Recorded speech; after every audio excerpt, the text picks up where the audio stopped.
Welcome to Atheists United. Here we are in 2015. Thank you for coming. Just a show of hands, who's here for the first time? Wow, cool. Glad to have you. How many members do we have? Awesome, cool. Sweet. So hello, if you don't know me, allow me to introduce myself. My name is Reed Nicewonder. I am the Vice President.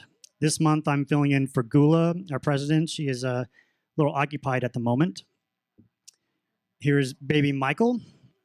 He was born on January 14th, 2015 at 2:19 a.m. 8 pounds, 2 ounces, 21.5 inches. We wish Gula the very best.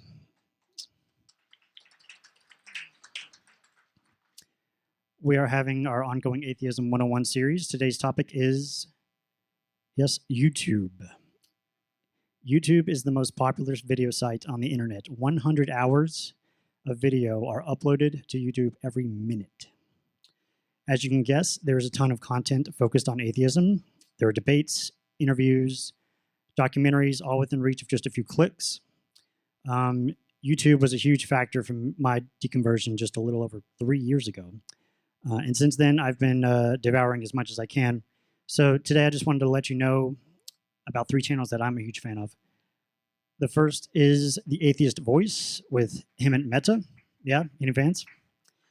Also known as The Friendly Atheist, Hemant produces short videos nearly every day.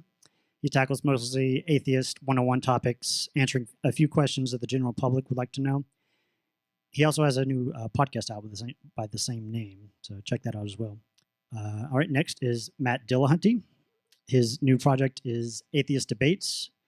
I believe he just uploaded another one this morning. Can't wait to watch it.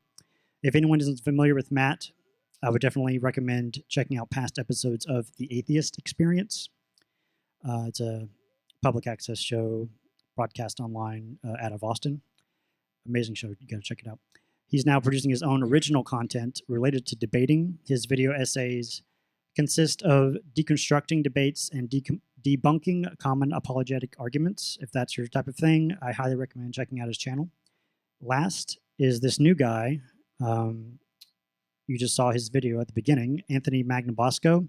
This guy is amazing. Basically, he goes around and interviews anyone he can find and conducts street epistemology. If you haven't heard of street epistemology, it's the method based on Peter Boghossian's great book, A Manual for Creating Atheists. Many of his videos are like over an hour long on average. So he just has these fascinating and honest conversations with people. You got to check them out. Yeah, here are the YouTube accounts. Or just search for their names on YouTube. I'm sure you'll find them. Okay, before we get to Robert, I just want to remind you to please consider making a donation to cover our expenses for today. Or think about making us your favorite charity on Amazon Smile. Basically, you support us while you shop on Amazon at no extra cost to you. Everybody wins. Volunteers are always wanted. Please see Christine if you're interested. Remember, your volunteer time could be used towards your AU membership. Speaking of memberships, please see Mark at the store in order to become a member or check out our website. We appreciate your tremendous support. I want to see some more members. So, all right. Also, if you have any ideas for events or activities, feel free to suggest a meetup on our meetup site. And right now, I'd like to invite Richard McNally to invite our speaker. Thank you. Thank you, Reed. I'm Richard McNally. It's my honor to introduce Robert Richert, a longtime associate. He was a former member of AU. And so here's a more formal introduction. Robert Richert is second-generation atheist. In 1969, he served as an infantry soldier with the U.S. Army in Vietnam and was awarded an Army Commendation Medal with a V device for valor. Despite the hardships of his one-year tour in Vietnam, he never wavered from atheism. A member of Toastmasters for 30 years, Robert has helped to train hundreds of people in the art of public speaking. About 20 years ago, Robert, along with the late atheist activist Spencer Blackwelder, co-founded Freethinkers Toastmasters. Robert became involved in the free thought movement in the early 1980s. Although inactive in recent years, he is a charter member of our organization. He has spoken to us and other free thought groups several times. In 2009, Robert was a featured speaker at the Atheist Alliance International Convention held in Burbank. In addition to his interest in public speaking, Robert is also a published writer, and he has created several articles on free thought subjects. Today, he brought a flash drive with some of these items and is happy to share them with Atheists United. Robert was invited to speak with us today on very short notice. However, he enjoyed putting together this presentation along with the aid of PowerPoint. His speech will be primarily informative, but with some added touches of humor. Please reserve your questions until the end. And now I introduce you, Robert Richert.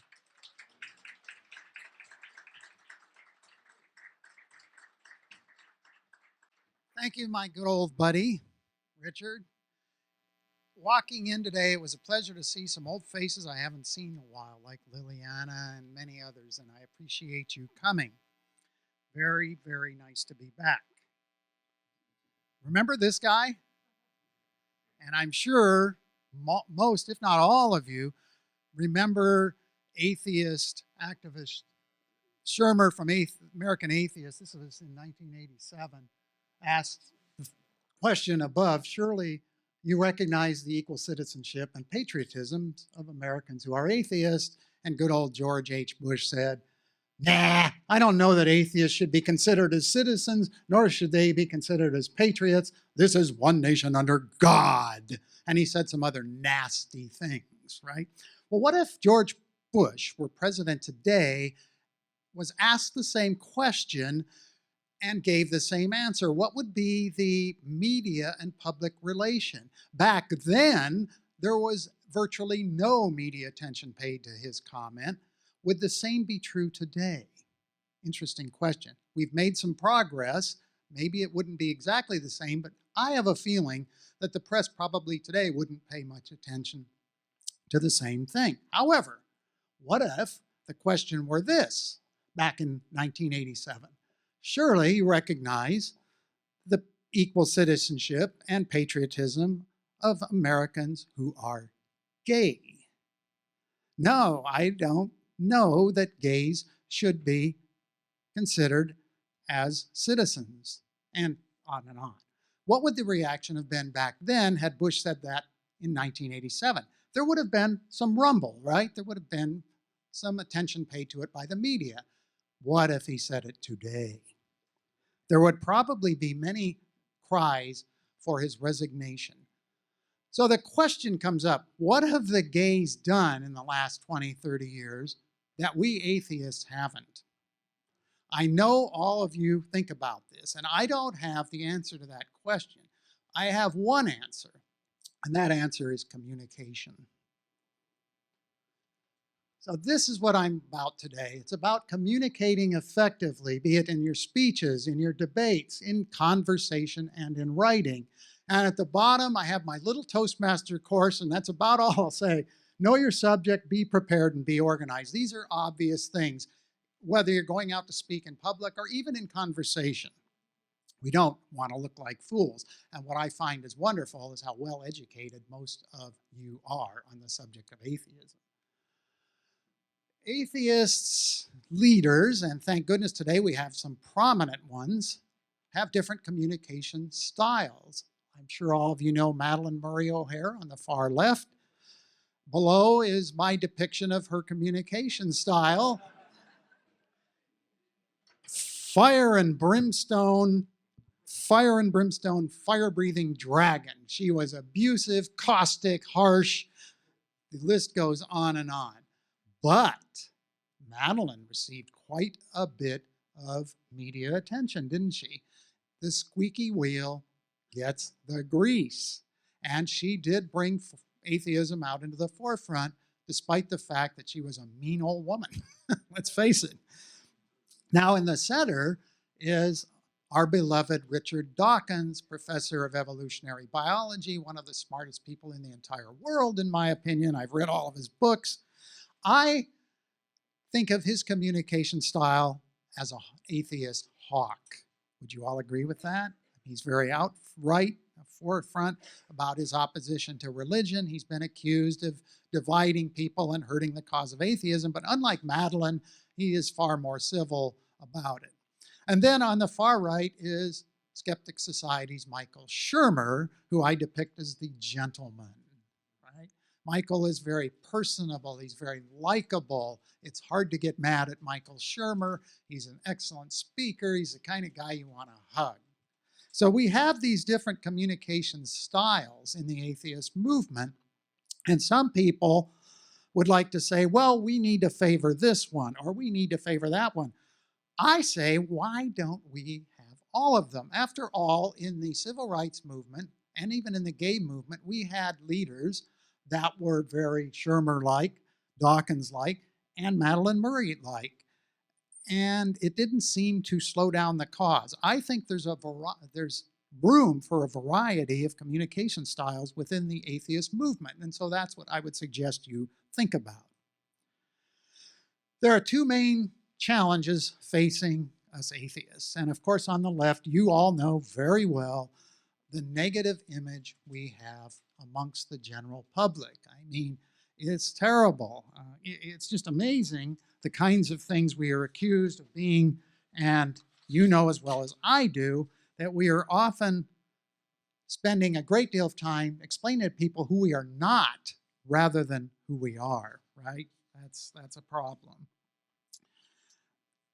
Years ago, I was on a radio talk show in Orange County, the Karen Tyndall Radio Talk Show out of Orange County, and at the end of the show, people were invited to call in and ask questions. Well, I received several questions like this. Do you have a conscience? Do you have any morals? In fact, my best friend called into the show, and he's a believer. He's not real fundamentalist, and he spent his entire phone call defending me as his friend, saying, hey, he's a really great guy, right? So this is a big obstacle that we have to overcome, is our negative image. And then we have on the other side of the corn, that's a good one. Believers are in love with their religion, right? It's not just intellectual. I mean, we are intellectual. They're in love with their religion. Now, how many of you in this room are in love, really in love with somebody, right?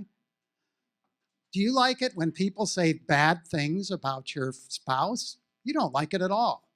So this is a huge problem for us. We do spend a lot of time on the devil guy over there on the left, but I don't think we spend enough time appreciating the obstacle we have in trying to communicate people who are literally in love with their religion. And of course, atheism does have two negative faces. I have to tell you this. When I first became involved in the atheist movement, and I must admit it's much better now, I saw a lot of angry atheists. They were pissed off at the world and wanted to rail and rail and rail against the religion. And of course, Madeleine Murray is very much like that, or was. And also, I've been accused of it many times, perhaps you have, we are arrogant. I think that the first one has been somewhat justified in the past, but I think the second one, we get a bad rap on that. Just because we're well informed on the subject and may intellectually almost make a fool out of people who are not, does that really make us arrogant? So these two faces are, again, a little bit of a problem for us, and we need to deal with that. Communication methods. There are different ways we can communicate, different methods. There's more than one way to skin a cat. And of course, the top one is our favorite. You just saw the little video thing before. We love to argue. We love to get in debates with our fellow believers.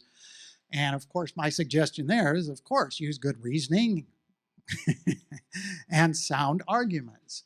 But below it, and I'm going to give you several examples of that, use humor.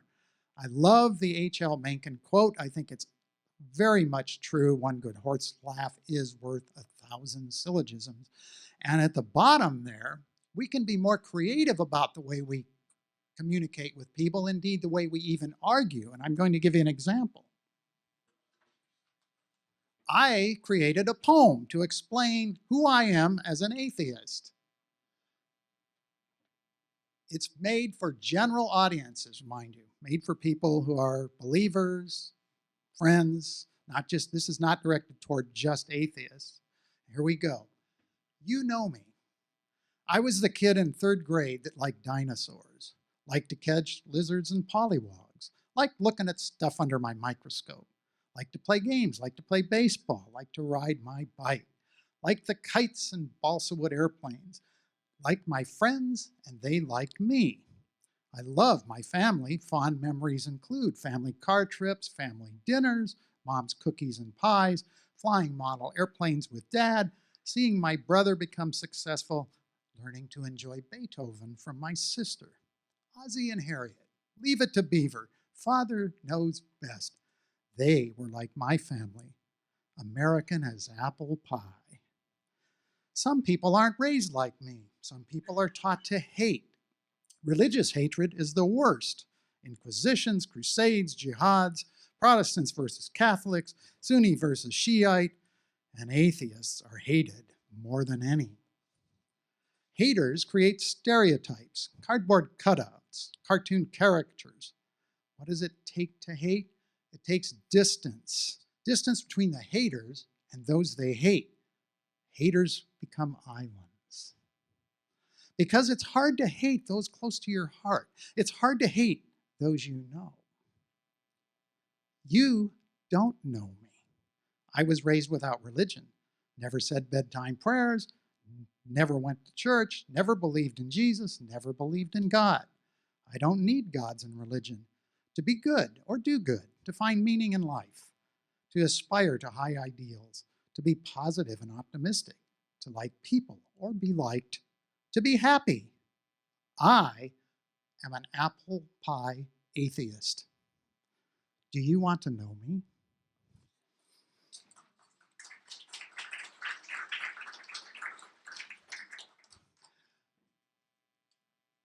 Be creative. It's not all just about dry, hard arguments. Some of our objective, right? Converting believers. Boy, oh boy, that's a tough one, right? My friend David Alexander coins that little snippet there, magic bullet. There are, folks, no magic bullet arguments. I've been to many debates, and I hear Christians on one side and the atheists on the other trying to outdo each other with their magic bullet arguments. If only the believer will see this incredibly great argument that I'm proposing, they will change their minds tomorrow and become an atheist. Yeah, right. Remember what I said about people being what I said about their in love with their religion? Those kinds of things just hit the wall, bounce, and fall off. There's another way to do it, however. And I won't say people don't become converted, because they do. I was a UFO buff for years and believed all that stuff. I believed we were being visited by aliens, and then I turned total skeptic. I'm like an ex-smoker on the subject. So we can, however, plant seeds. We can influence people's thinking, but that requires being heard and understood rather than shouting down people and turning them off. Somehow we have to find a way to be heard and understood. Convey our controversial ideas in a way that will be absorbed by our opponents. That is the tough, sticky wicket, right? Well, I have some tips about arguing and discussing religion with people. And the top one I learned at Toastmasters. When we evaluate a speaker, we use what we call qualifying language. It cushions the blow when we're telling them how to improve. And we aren't didactic. We don't even use the word criticize him. Semantic qualifiers are things like, I think that, I believe that. In other words, you're presenting your point of view as a personal thing rather than coming across as Mr. Didactic, I have the truth and you don't. And the Socratic method is another interesting way to argue with your opponents. The Orange County CFI group years ago used to be attended by a bunch of what I call bright believers. These were young philosophy students from UCI, and boy, did they know their stuff.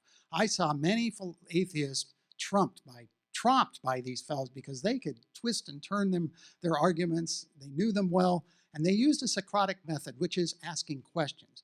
Well, if you believe this, then what about that? That method worked very well because the believers could take the atheist in the direction they wanted them to go. So asking the questions in a way that those questions will work for you is another way to go. And above all, the third one is very important. Let's define terms. What is an atheist? People need to know what your definition of an atheist is. Mine is, an atheist is a person who disbelieves in the existence of a supernatural being or beings. That's my definition. And of course, make your arguments understandable. Occam's razor? What's that? Right? I mean, people have to understand what you're saying to them. Use simple language. Try to be more down to earth, because let's face it, most of the people we are arguing with aren't that well versed in philosophy or even their own religion. Perhaps be more positive than negative. I think that's important. This is my positive version of my humanist philosophy. See if you don't agree with me. I call this I believe. I believe most enthusiastically in human potential. For our species' survival, your cooperation is essential. I believe in seeing the best in you until shown otherwise. I'll try not to judge you based upon skin color, sex, or size. I believe in being optimistic. I see the glass as half full. Those who preach doom and gloom are just plain full of bull. I believe in charity and helping to empower others. The bottom line is we are all sisters and brothers. I believe in teaching children respect and responsibilities. It's our duty to help them make the most with their abilities. I believe that real love is like a fine jewel. It must be honed and polished. Caring is the tool.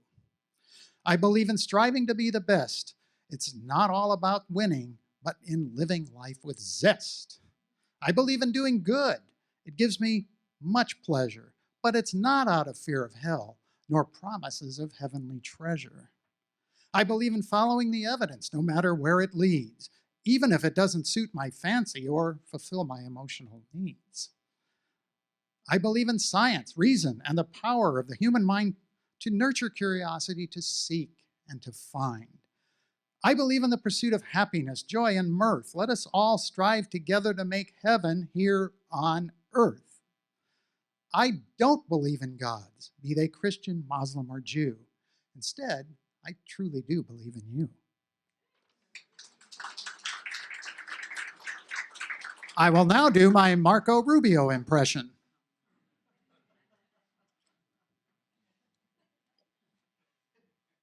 Oh, condescending language, yes. That really turns people off. I don't think I need to say too much about that. It's obvious, right?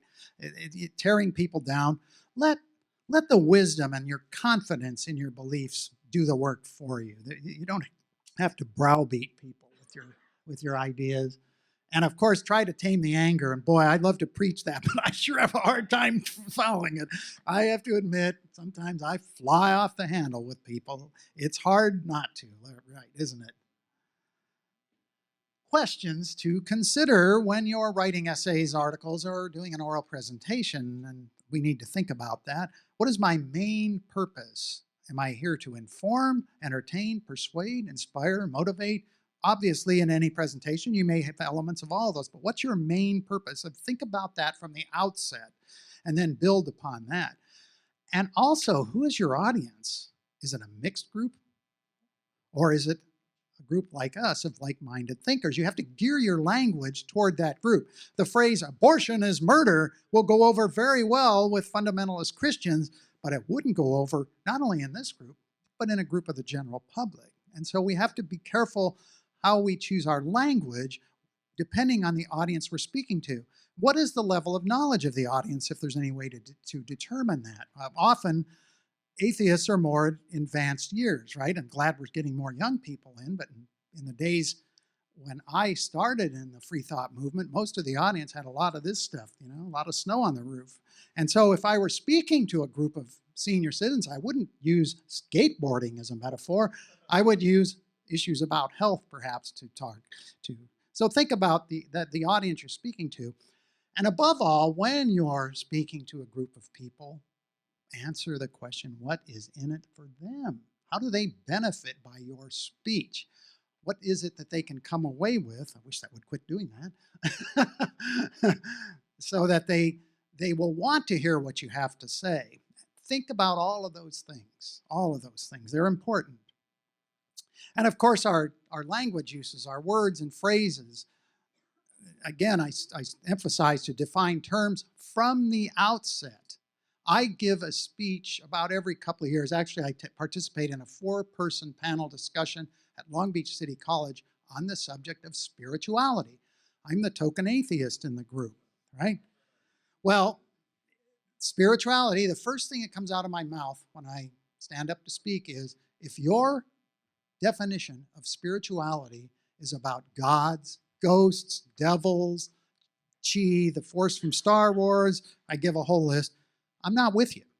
But if your definition of spirituality is about the highest ideals and human aspirations of our culture, if it's about your sense of awe and wonder at this magnificent universe we live in, and I go on, then I say, I am with you. Because spirituality is a complicated word, and we need to define what we mean. Painting word pictures is very important, especially it's crucial to storyteller. What does a good storyteller do? They take you into that story by creating vivid imagery with their words. And people love that because storytelling is actually the most powerful of human communication skills. Ask any salesman or motivational speakers which will wow an audience more, a dry argument or a good story. Good story wins 99% of the time. Okay. Big tent words. At the bottom, big tent words relevant to our subject: God, religion, spirituality. Boy, are those big tent words. God is commonly defined as somebody help me here, supernatural being, right? Some people's God is like the force from Star Wars, right? Or there's the pantheistic God that associates God with the universe. Now, those are more esoteric. And I love Paul Tillich's definition of God, but I'll get to that in a minute. So we need to define and ask our opponents what they mean when they're saying this big tent word God. And religion is an even larger tent word because religion means so many things to people and it varies so broadly that when an atheist stands up and says religion is evil, I think of my friend who does charity work and goes to Kabbalah classes and gets a lot out of her religion that isn't theology. It's socialization and ritual and all those other things that I think there's some good in that myself. You may not. But do we really want to say religion is evil? It's such a big generalization. It might be better to say, I want to talk about some of the evils of religion. Just that little turn of phrase may be a little more acceptable. And I did mention the spirituality panel that I was on. It's very important to define what you're talking about and to be specific. I love sound bites. This is the world we live in, folks. People, memorable sound bites, because when I speak today, when you go home from here, you're going to remember less than 10% of what I say. That may be a good thing, but you will remember 10%. So things that really stand out, little sound bites, will leave an impression in people's minds. And some of my favorites here, or you can read them, I don't have to. Now, the bottom 3 are my own. I love "You Cannot Hug a God," because I hear Christians feel this sense of closeness to their God and Jesus. And I hear it, and they have these heartfelt stories how they feel like this close relationship. But it's not tangible. And one of human beings' most vital needs is physical affection. So that's why I put that little bumper sticker phrase, you cannot hug a God. Hopefully it will sink into people. And of course, the TV today is loaded with all of this junk about ghosts and Bigfoot, and it's presented really well. You watch these shows, you'd think, wow, that Bigfoot they're going to get it any day now, and they're going to catch that ghost. And so I have this little snippet I would put on every TV show. The ability to tell and sell a tale well does not mean that the tale is true. It's a tongue twister, but it hopefully evokes in the mind and it'll stick with you. And another one of my favorites on the bottom is the fact that everyone has an equal right to his or her opinion does not mean that all opinions are equal or right. This is very common in our culture today with postmodernism. We all believe, oh yeah, we're pluralistic, we all share our ideas and we respect the right to free speech. And that often blends into that everybody's ideas are equal. And of course, that's bunko.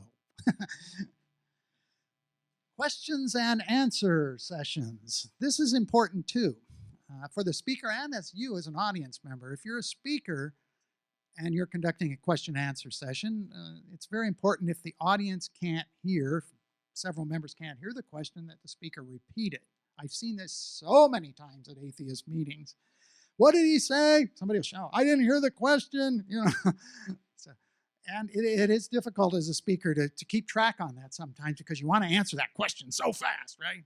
And anticipating questions as a speaker is very important too. You don't want to be caught off guard by some wise ass in the audience that's going to one-up you with a question you can't answer. It may happen from time to time. And of course, the last one, never be abusive toward a questioner. And I mean abusive.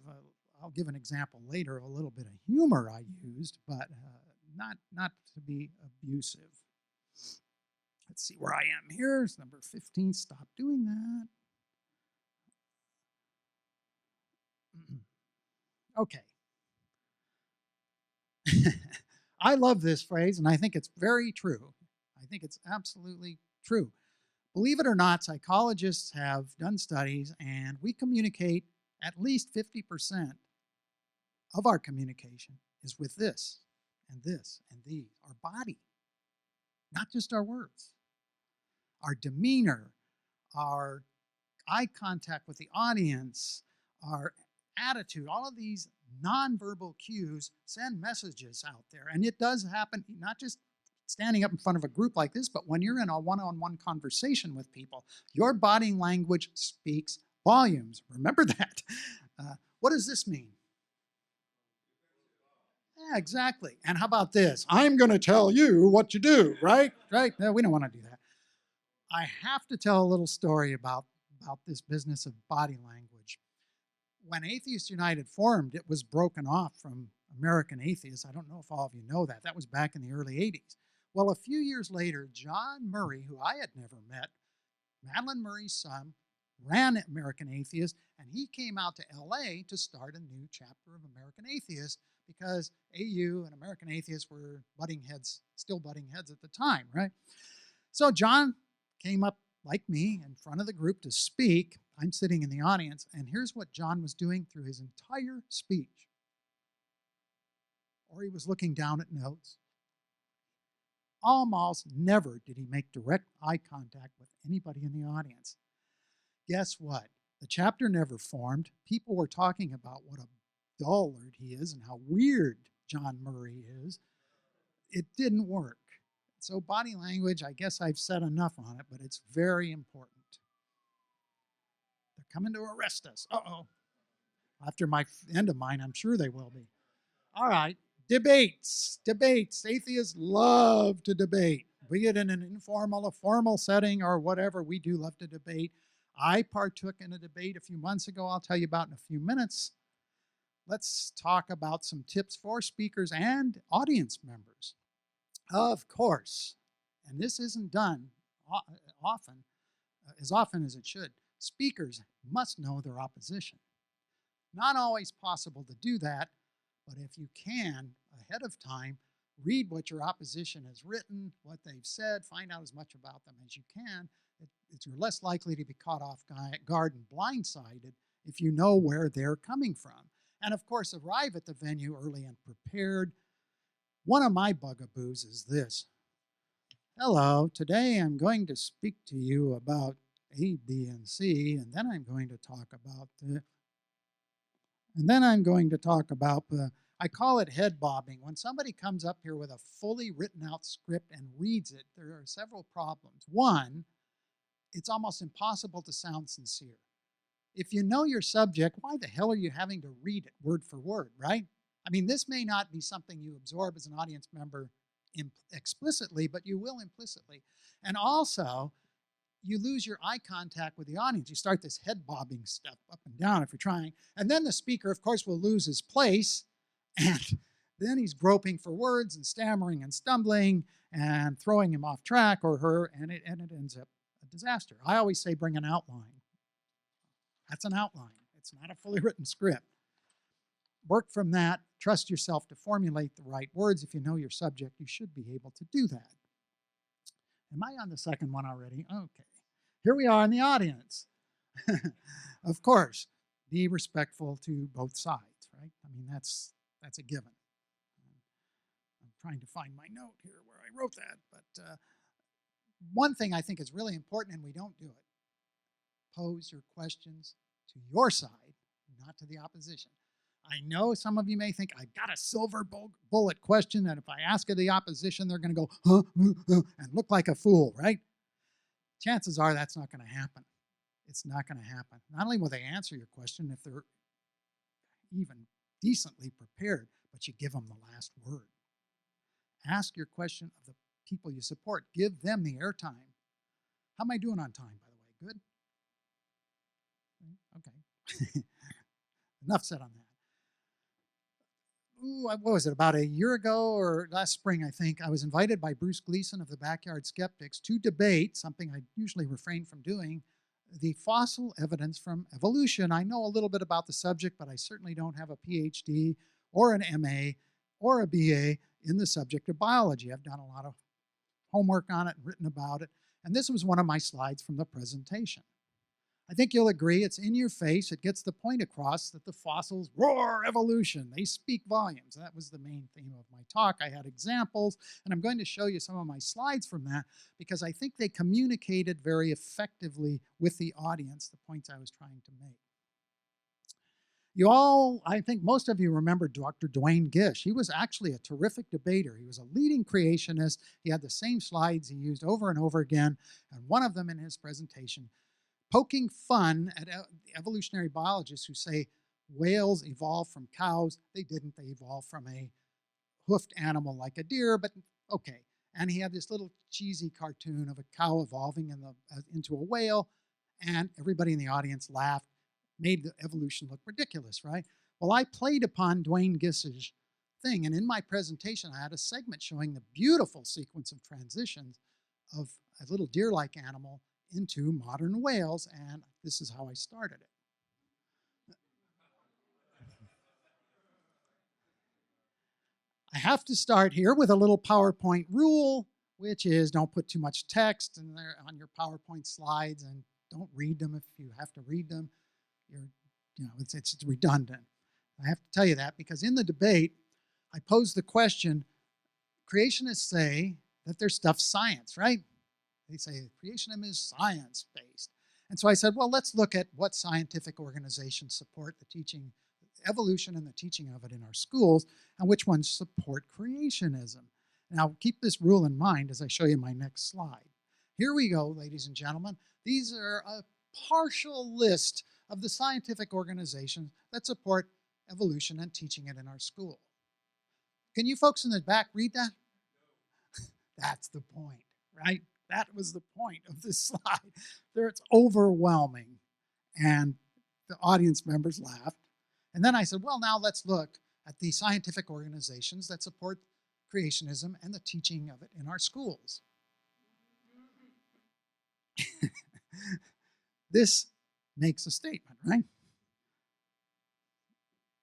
Okay, I also posed to the creationists in the group, which God is wiser? And of course, I used Michelangelo's famous painting from the Sistine ceiling. Which God do you really want to believe in?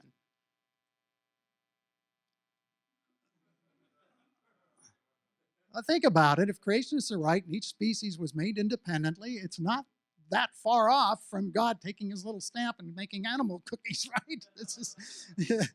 And so I said, well, now maybe this is a better alternative for you.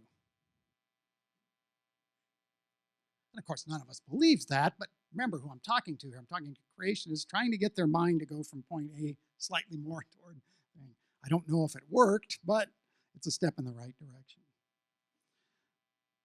So anyway, okay, here we go. Summary. Thanks to technology, today atheists must compete harder for space in the sea of information in which we live. Thus, it is more imperative than ever that we continue to work toward improving our communication skills. Instead of treating atheists as second-class citizens, I am hopeful that in the near future, politicians and other people of power and influence will recognize the dignity, moral character, and achievements of atheists. Let us speak loudly and ably and be heard. That concludes this part of my presentation.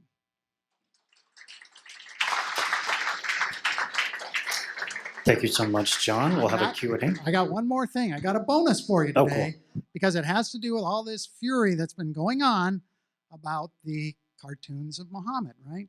We've seen that.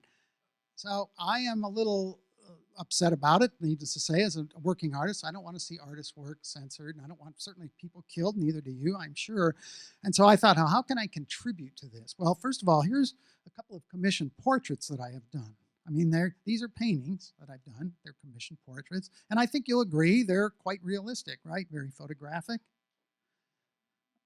Well, why do I bring these? It's not because of this. It's not because of that, but because I have a surprise for you. I have put my artistic talents to work for our cause, and I'm going to end with it. And so I say, eat your heart out. You know, I'm a little frustrated by what I see out there, because everything depicting Muhammad is a cartoon, almost everything. And also, it's all Muhammad. What about Allah? What about the big cheese himself? He has been given short shrift. He has not been given his due. And so, ladies and gentlemen, for you today, I am giving you the world premiere of the most realistic, the most accurate portrait of Muhammad ever done.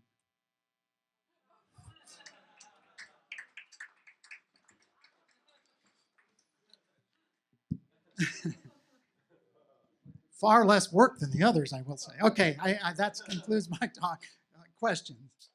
I just want to say thank you for that one graphic that says all fossils roar evolution. You got it there. I appreciate that very much. Thank you. Yeah, I really enjoyed the speech that you just gave. Very informative. My question is, I have some people, like the definition of atheism is one who doesn't believe in God, correct? So to me, a lot of people think some Buddhists are atheists, but it's an oxymoron, because they don't believe in God, but they say reincarnation and life keeps on going. I believe when we die, that's it. I don't believe in any kind of metaphysical energy that continues. So I don't regard them as atheists. How do you feel about that? I don't know. It's an interesting question. I think atheism is really more of a Western tradition word, because it's a rebuke of monotheism. Buddhism's kind of out there. I can't disagree with what you're saying. I mean, I would say that they are atheistic, but I think most Buddhists would probably say, oh no, I don't want anything to do with that because of the negative baggage of the word. But I certainly couldn't disagree with what you said. Yeah. Now, I hope, one thing that there have been debates about in atheist circles is the definition of the word. And that's why instead of God, I say I disbelieve in the existence of a supernatural being, because that doesn't include pantheism, which associates God with the universe, or really, well, maybe deism.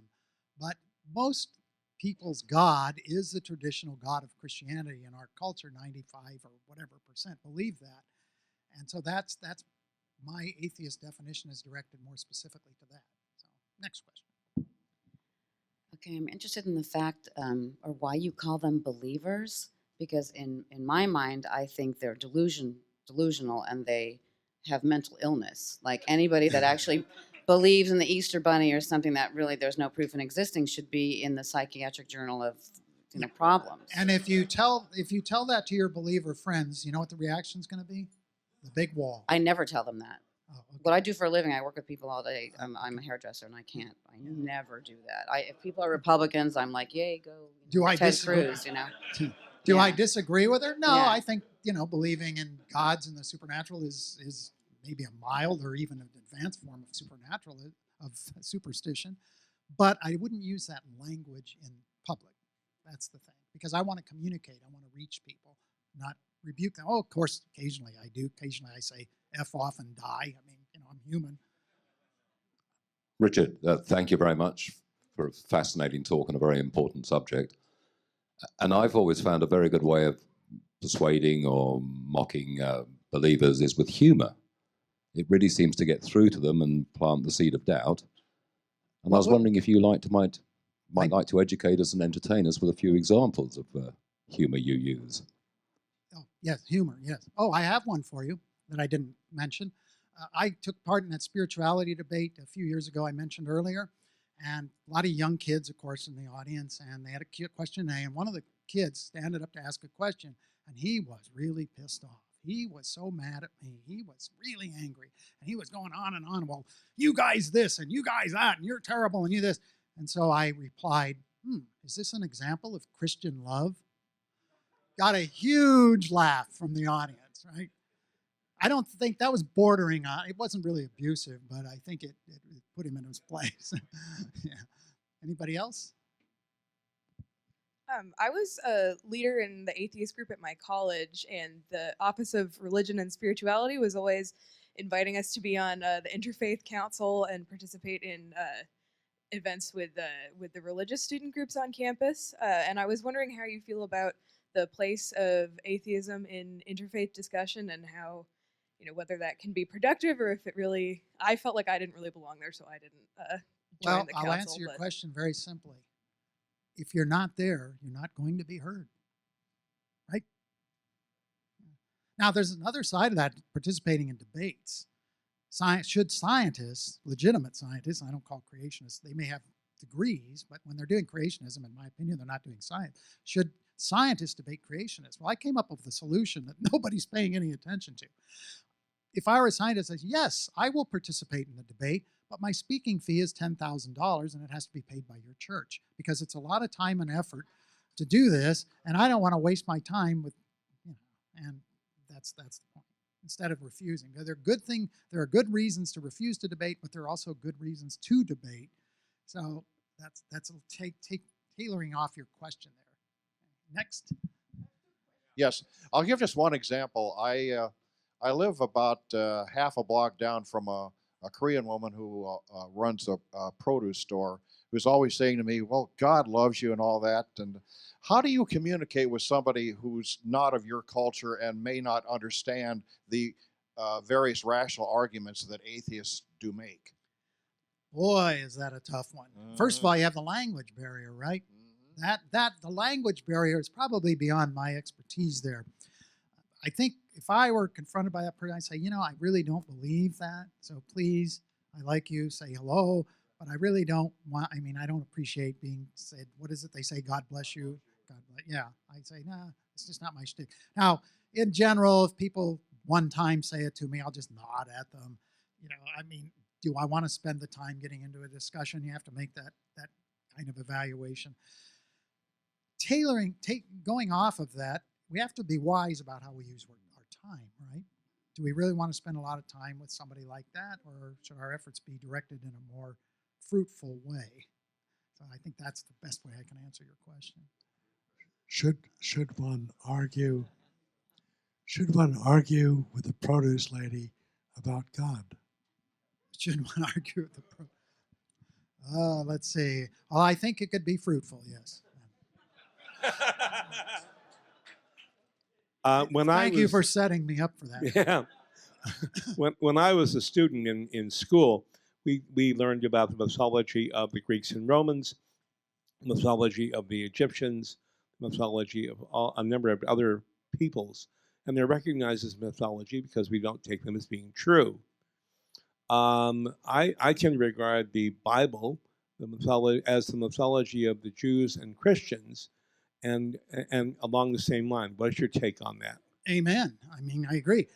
the difference between religions of the past and today, our major religions, it's a popularity thing.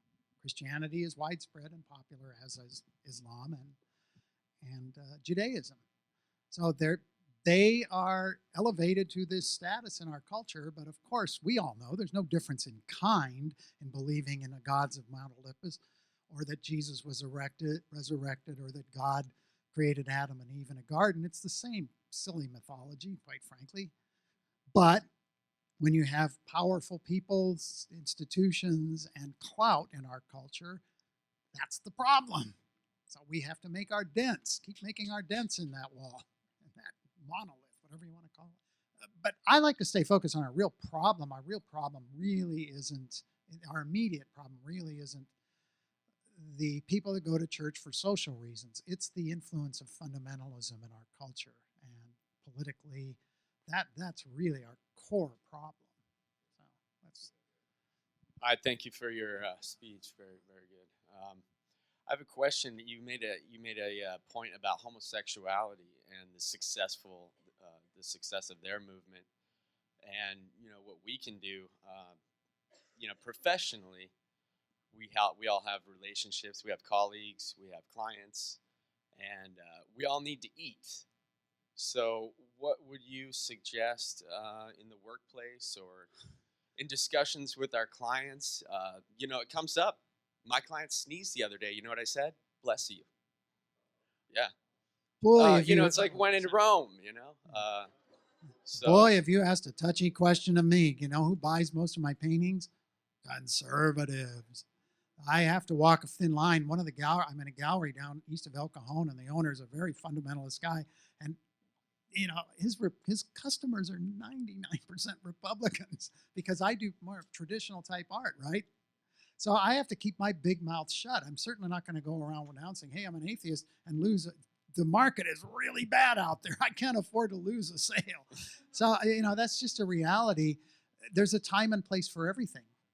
If somebody asks me, if the subject comes up, I won't hesitate at all to say I'm an atheist. I'll probably ease my way into it. But I say, yeah, sometimes I say things like, well, what you have is religion. For me, it's nature and the beauty of nature. I don't call it a religion, but it's the same kind of process in some ways. So I hope I answered your question, but it is a sticky wicket. You don't want to jeopardize your livelihood. Unfortunately, we still live in a world where that's a problem, but we're making steps. You're making steps. All right, Robert, thank you so much. Okay, thank you.